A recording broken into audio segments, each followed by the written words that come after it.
There are games where you just shoot. And then there is PUBG, a game where every bunker, every ruined house, every surveillance camera hides a story the developers kept secret for years. A story about a man who turned childhood trauma into billions of dollars and created the darkest entertainment show on the planet. Have you noticed the cameras in Pochinki? In towns, villages, near the roads? Those aren't decoration. They aren't attention to detail.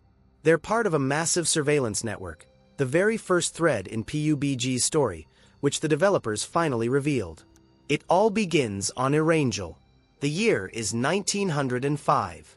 Russian forces wiped the island clean. One boy survived. In the ruins, he found a chess pawn and swore, "If I became the first survivor, I won't be the last." That moment marked the birth of a future billionaire, a man whose fortune would later be valued in tens of billions of dollars.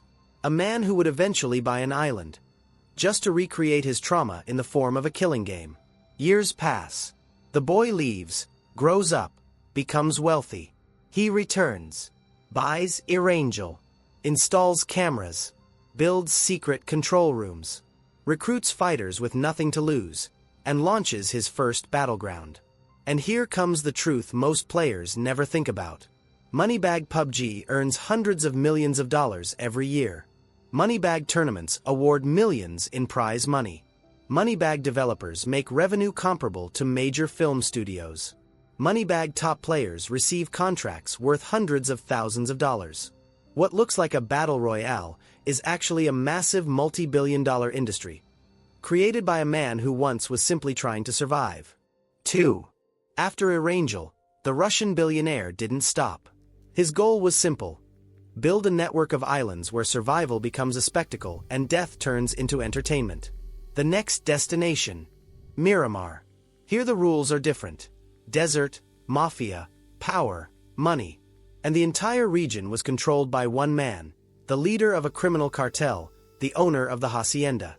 He had no intention of selling his land to anyone, especially not to an unknown Russian. But this Russian was used to getting whatever he wanted. People said about him, "Small Blue Diamond, he had connections in every corner of the world. Small Blue Diamond, he always achieved the outcome he needed. Small Blue Diamond, and if he couldn't buy something, he would take it by force." And that's exactly what happened. When negotiations failed, the cartel boss's mansion exploded into flames. Standing over the ruins was the billionaire himself, holding the same chess pawn he'd carried since childhood. Miramar became the second battlefield of his growing empire. But behind all of this stood money. Unimaginable amounts of money. Moneybag PUBG Mobile generates over $1 billion per year. Moneybag skins, crates, royale passes, an economy comparable to Netflix. Moneybag tournament prize pools reach tens of millions. Moneybag top players earn sums once reserved only for Dota 2 level esports legends. And the craziest part, the Russian billionaire never cared about the money. He was obsessed with one idea: create an arena where people would experience what he lived through as a child. Fighting to survive. The next island would be even bloodier: Karakin. Karakin became the Russian billionaire's third island, and the most dangerous one. It's not a desert and not a jungle.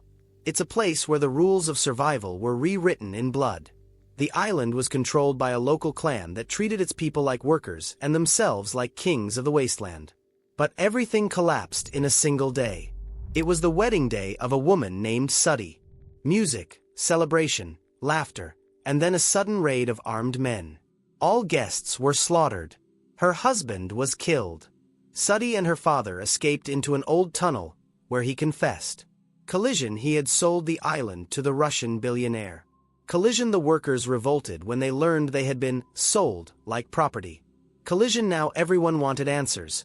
Who bought the island, why, and what comes next? When they were captured, one of the rebels revealed the truth about the billionaire.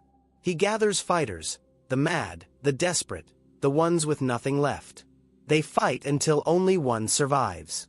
The winner gets anything they desire. That's his game. And then he appeared, the billionaire himself. An explosion, gunfire, chaos. The island was taken by force.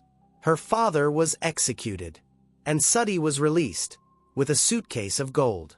But she answered, "I don't want the money. I want the game. I will win, and take my island back." This is how Krafton became the third battlefield, where death is a ticket to history and victory is a path to power. Moneybag PUBG tournaments award players millions. Moneybag top pros earn more than regional football athletes. Moneybag developers make hundreds of millions purely from skins and crates. Moneybag PUBG Mobile alone generates over $1 billion every year. And now, the game has a new contender. A woman determined to take an island from the creator of the Battlegrounds himself. Vikendi is the darkest map in PUBG, and its story genuinely feels like a horror movie. But the most important part is this. It also became property of the same billionaire who created the Battlegrounds. The story begins with Carl Johan Lind, a wealthy businessman who built a massive amusement park on Vikendi. He wanted a paradise. Instead, he created a curse. Opening day, crowds, music, cameras, and the park's mascot, a man in a green costume.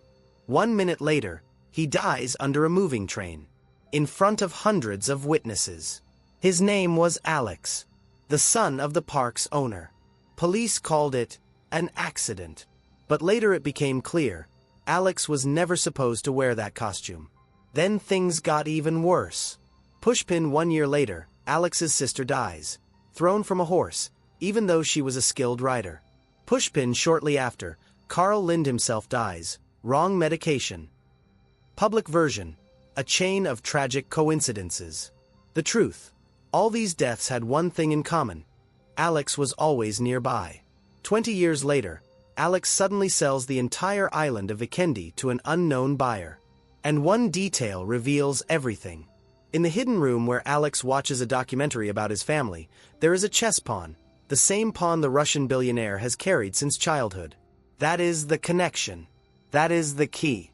The buyer of Vikendi is the same billionaire who bought Irangel, killed a mafia boss for Miramar, seized Krafton by force, and now owns Vikendi through a deal with the deranged Alex Lind. Vikendi becomes the fourth battlefield. Fire underground, bunkers, fire in the tunnels, weapons and supplies, fire across the island, surveillance cameras, fire above all, the billionaire's private plane, switching zones like buttons on a remote. And while players fight for their lives, two madmen enjoy the show. The Russian billionaire, creator of the Battlegrounds, Alex Lind, the man who murdered his own family for a game. Now that we've uncovered the history of every map, Irangel, Miramar, Krafton, and Vikendi, one thing becomes clear. Behind this brutal system stands one man. A boy who survived a war. A man who became a billionaire. Someone who turned human fear into profit. This man is PlayerUnknown. And his story is more than game lore. It's an entire industry. Buying islands cost him millions of dollars. Building infrastructure. More millions. Hidden cameras, zone control systems, surveillance networks, all maintained by teams of engineers. But why? Because this game generates unimaginable money. Private bets from wealthy elites, underground broadcasts, sponsors, weapon contracts. Everything turns each match into a show worth tens of millions of dollars. PUBG is the gladiator arena of the 21st century. Every match is a product. Every fighter is a resource. Every shot is profit. And the winner gets the ultimate rule of PlayerUnknown. The one who survives receives everything. Some competitors within the lore earned payouts rivaling real PUBG esports. Up to $2 million for winning a series of private matches funded by the island's owner himself. But now comes the final twist. At the end of Vikendi's story, we learned that PlayerUnknown is no longer alone. A new madman has stepped into the game, Alex Lind. A man who not only inherited his father's darkness, but is now interfering with PlayerUnknown's empire. This means only one thing. The war for the islands hasn't even begun. PUBG is not just a battle royale. It's a world where small blue diamond islands are bought with blood. Small blue diamond billions move behind closed doors. Small Blue Diamond players are actors in a deadly show. Small Blue Diamond winners gain money, power, and freedom. Small Blue Diamond losers become statistics. All because one frightened boy once swore he'd never be powerless again. PUBG is a game, but its story is far scarier than reality.